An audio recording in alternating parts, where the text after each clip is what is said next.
Hey guys, welcome back to my channel. Today I'm going to talk about my top 5 books that I read in 2020.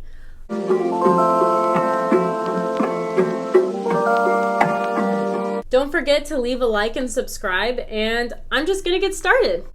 A lot of these books I don't actually have the physical copies right now because I love them so much that I immediately made someone else borrow them, so I'll just pop a picture up here. My number 5 book is Mexican Gothic. I loved this book so much. I got it from Book of the Month. Originally, I just picked it because it seemed like the best fit for me out of the 5 books that I could have picked for that month, but I ended up loving this book so much. It was so good. It's the perfect gothic, spooky read for like the Halloween season, and that's exactly when I read this. Noemi lives in 1950s Mexico City. She's a huge budding socialite, but she has to put her life on hold to go visit her cousin who's been sending some very concerning letters from the mansion of her husband who she just married into. And once Noemi gets to this mansion, it's super creepy, super weird. The family is very sketchy. The husband of her cousin is giving off weird vibes and telling her nothing's wrong with her cousin. Her cousin can't leave. She's fine. She's happy. And she ultimately starts to unravel the mysteries that come with this family, with this house. It is the perfect spooky gothic vibe for any time of the year. I read this during the Halloween season and it was the perfect mood read. I just loved every bit of this.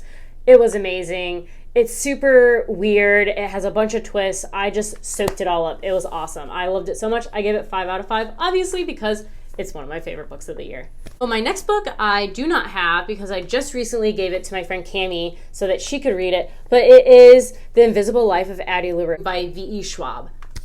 This book was so good. I loved it so much.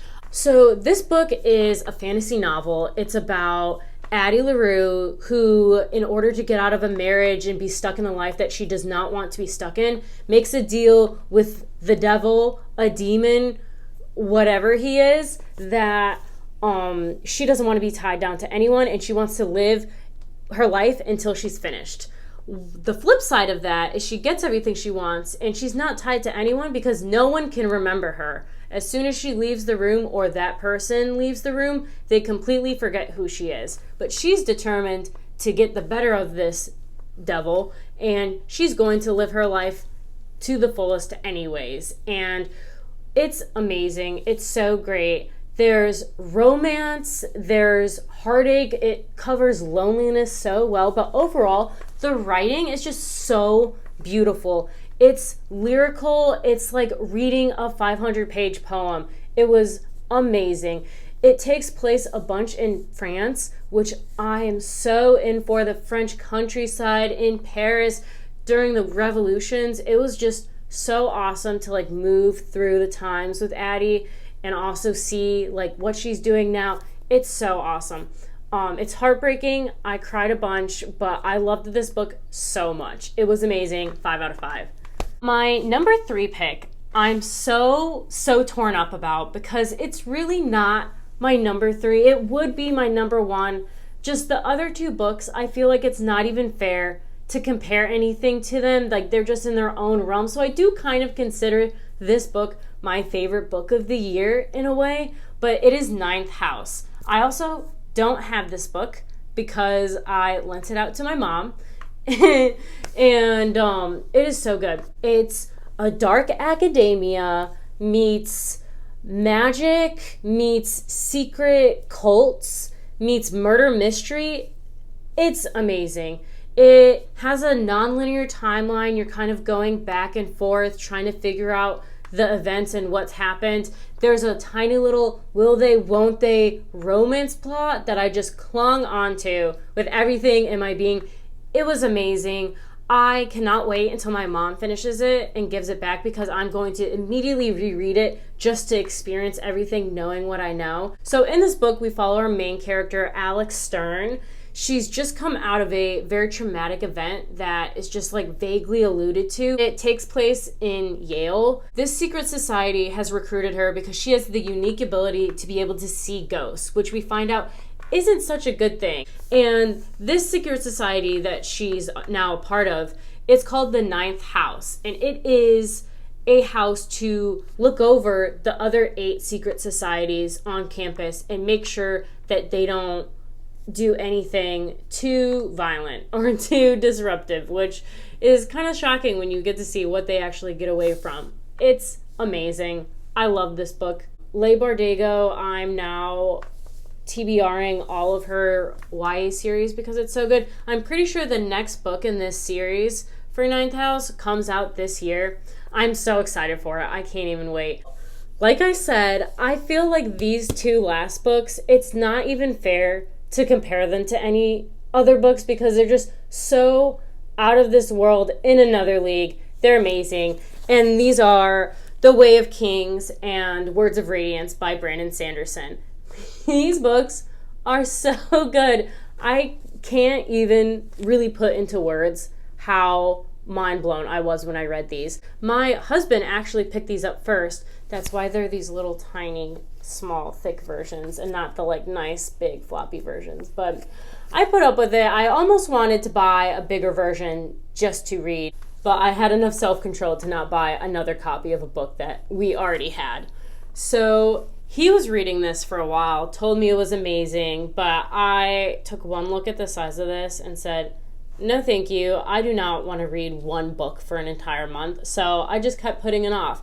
But then my favorite YouTuber, Reagan from Peruse Project, was talking about the book, and I made the connection. I was like, wait, that's this book that you're reading? And eventually I gave it a try, and I was so hooked. I finished this in 2 weeks, which I don't read that fast, so this was absolutely insane that I finished in 2 weeks. There's like 1,200 pages in this, and every single page was an absolutely mind-blowing experience. Brandon Sanderson's writing is so engaging.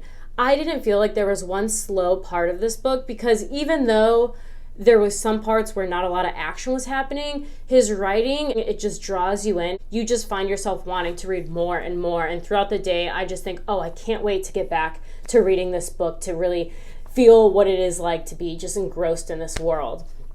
So this is a high fantasy novel. A lot of people recommend getting into Mistborn before this series for Brandon Sanderson, but I did not have a problem at all jumping into this as my first high fantasy series ever. It's a multi-point of view. You're in this world that is kind of dominated by these devastating hurricanes that come every couple of days. And so the entire world, humanity and nature, is kind of adapted to these storms. Like all of the animals in the areas where the storms are crazy are like crabs or have shells. The plants retract into the ground. It's just such an awesome concept. It's a multi-POV where you follow a very different range of characters. And one of my favorite parts is that there's interludes in between the parts of the book where you get completely random different characters' point of views. That was my favorite part. It was just so fun and felt like a special little treat in the monster of a book that this is. But this book absolutely blew my mind, and I was so ready to jump into this one, the second one. This one was just as good.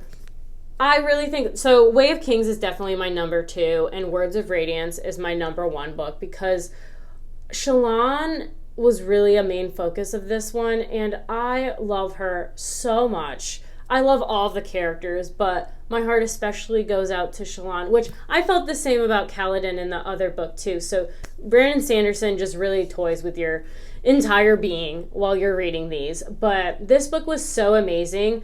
The plot twists are incredible. I forgot to mention, at the end of Way of Kings, the plot twists on one after the other, my entire mind was blown. I just basically had to sit in silence for like half of a day and not talk to anyone, just trying to process what he had just done to me and my understanding of everything.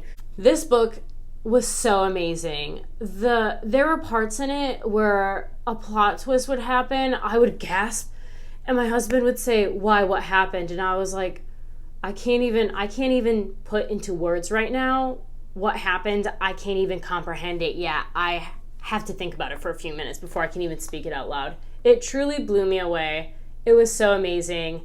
I honestly am gonna wait a little while until I bring Oathbringer. My husband's probably going to finish it in the next week or so, but I just want to space these books out because I just don't want to be finished with them. They're just so good. I know there's a bunch of other Brandon Sanderson that I can read, but I just cherish these so much and I want to savor them. I don't know if I want to read Oathbringer next or read the novella that comes in between. I'm pretty sure it's Edge Dancer. My husband didn't read the novella and he's not planning on reading the other novella before we get Rhythm of War. But let me know if you've read these and if you've read the novella in between. I think I'm going to do it, especially since it's just more content and I can't get enough of the Stormlight archives. So yeah. I do have an honorable mention that didn't make my top 5, but I absolutely adored this book. I also don't have this book because I gave this one to my mom too to read. And it's The Guest List by Lucy Foley.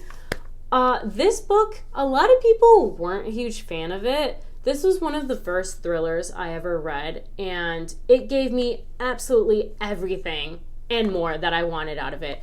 It was the perfect vibe. It takes place on an isolated Scottish island.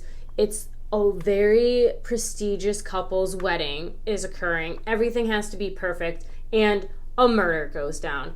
You don't know who was murdered. We're just given all of the characters that are present at the wedding, and slowly you get to see them interacting with each other. Their pasts are revealed, and every single one has a motive for the murder. You just don't know who's murdered and who did it. It was amazing. The way everything tied into each other, it just gave me everything I wanted out of that book. Every time it started raining outside, I was like, yes, I gotta go get my book and cuddle up in a blanket, and it's the perfect vibe. I know that she has a book that she published before this called The Hunting Party, and a lot of people also weren't crazy about that one because it's the exact same. By a lot of people, I mean Noelle Gallagher.